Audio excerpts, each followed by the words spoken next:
Today, crypto prices end the week with another day in the red. And we travel to the crypto capital of the US to hear how investors are weathering the volatility.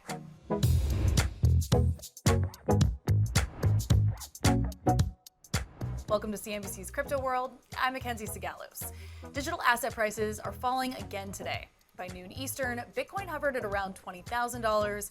Ethereum dipped below $1,100. Meanwhile, Solana fell to $31. Now, in the past 6 months, Bitcoin has fallen 60%. Ether, well, it's down 73%. Compare that to the S&P, which has fallen 23% in the past 6 months. Let's walk through how we got here. We started the week with crypto prices plummeting, Bitcoin falling as much as 17% at one point in the day. It seemed like the crypto winter was definitely here. Most importantly, I asked every CEO offline, do you have any Bitcoin? The word that kept coming back, con. It's a con. I said, well, how about NFTs? And they said, well, it's just, can't conceivably even be asking about NFTs if I'm telling you that crypto's a con. I didn't mean a solo had any crypto. Now, in the chaos, a major crypto lending firm, Celsius, halted withdrawals and cited extreme market conditions as the reason why. Celsius, which managed more than $10 billion in May, was known for offering high returns for customers. We're talking upwards of 18%. Now, those crazy high yields were what eventually came under scrutiny. I don't want to make a joke of it because a lot of the younger people and a lot of people borrow money. They will be gone today if they're not careful. This is just shocking to people because, frankly, we don't know how many exchanges there are. I know when Gary Gensler made money, I was telling him I was getting 8% with my Ethereum. And he said, well, that's basically too good to be true, Jim. And I think what he was really saying is you're about to lose a lot of money. So this risk certainly seems like it's just kind of beginning. What I would say is on the decentralized side, so a lot of the DeFi protocols, a lot of those positions are over collateralized, so you shouldn't quite see the underfunding situations that can happen with centralized borrower lenders. But that being said, you could still see a lot of liquidations with that collateral being sold off on DeFi protocols.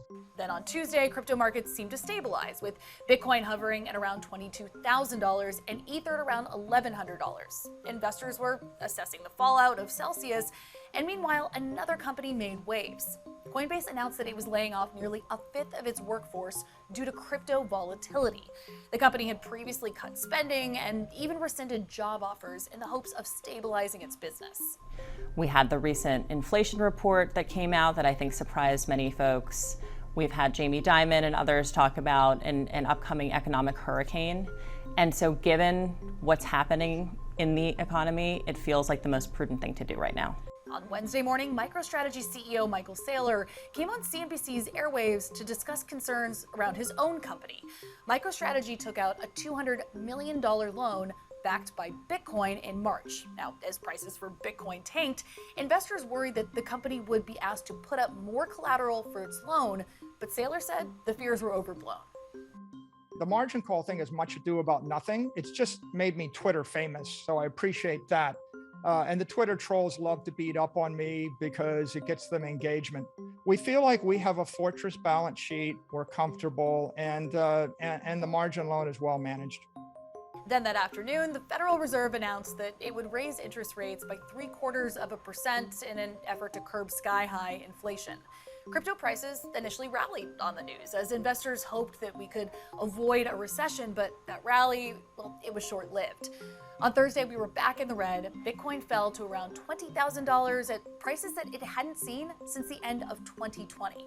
The losses were closely tied to a sell-off on Wall Street, which saw the Dow fall 700 points to its lowest level in more than a year. Investors simply can't shake the fears of recession, and some say that it could take time for cryptocurrencies to recover from the sell-off in riskier assets.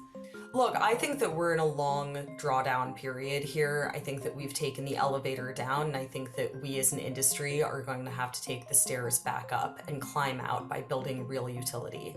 I think that it's a healthy washout in many ways. I think that, one doesn't want to, as a builder, as an investor for the long term, in any of these roles, be in a market where it's being driven by just short-term price action, by speculation, as, let's be honest, the crypto market has been largely over the last couple of years. So now we're here. It's Friday and Bitcoin is down 30% for the week.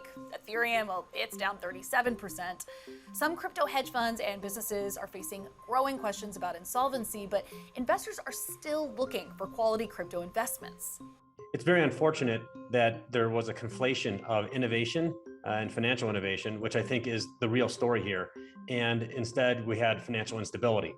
Because of this opaque leverage, you just couldn't tell where all these risks were building up. And really, in some ways, this is just an age-old story. You're borrowing short, lending long.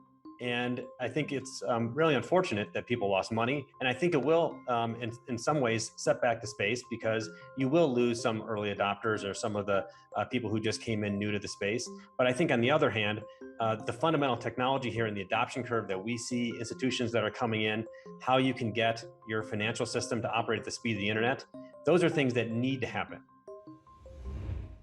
So how are some of crypto's biggest fans weathering the crypto winter? CNBC's Kate Rooney traveled to the potential U.S. crypto capital, Miami, to see how sentiment has changed.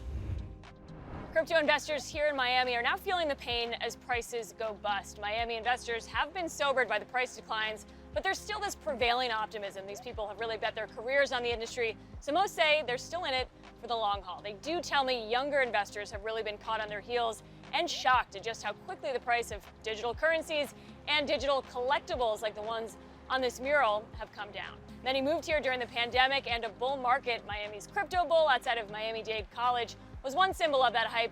There was even Miami Coin, the city's namesake cryptocurrency, now down about 95%, trading at a fraction of a penny.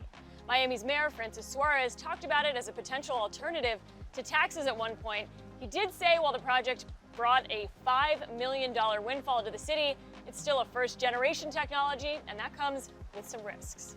These technologies are extremely new, and so, they're always speculative, right? And so, one of the things I've always said is, look, you should never invest money on something that you don't A, believe in, or B, there is a possibility that you could lose that money, so it's got to be money that you're willing to sort of invest in that way. Crypto has also taken the real estate market by storm in Miami. People are paying for luxury apartments in cryptocurrency, including these buildings, but crypto winter is putting a freeze on some of those deals. About a month ago, everything was on track. Lately, things have slowed down. What everyone says is instead of watching and waiting for an apartment, they watch and wait for the market. And then there's Miami's nightlife. 11, a club here that charges at least $50,000 for a table, takes crypto and even minted its own NFT. The club tells me they're seeing a slowdown, but it could be other factors like the slowdown we're seeing in conference season. I haven't quite seen it yet with our club.